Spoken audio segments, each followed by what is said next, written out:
Welcome everyone back again to another tutorial. This time the question is, how can you make a group chat on your FaceTime on the iPad?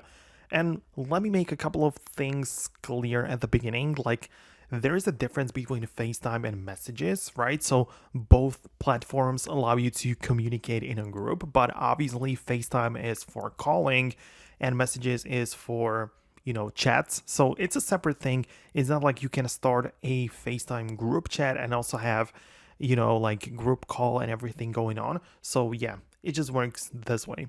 So if you want to start a FaceTime group call, you can open up the FaceTime app directly. And what you need to do is just to start a new call, right? And instead of just typing in like single person, that you only want to call them, you can add more people into the FaceTime call, right? So you can enter a bunch of different contacts, you can just add their names and so on. And once you're done and once you're happy with it, then you can just start a new FaceTime group call.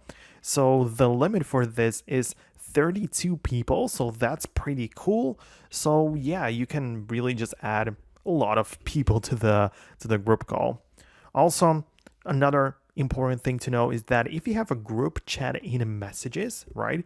So, if you open up the messages app and you have a group chat with all of the people using iMessage, you can tap on the call button in the top right corner, and essentially you can just call all of them and the people can join through the actual message chat, right? So it is possible to do so as well. So yeah, these are your options to start the new call for group, right? So hopefully I explained it properly. If there are some other questions, leave them below in the comments.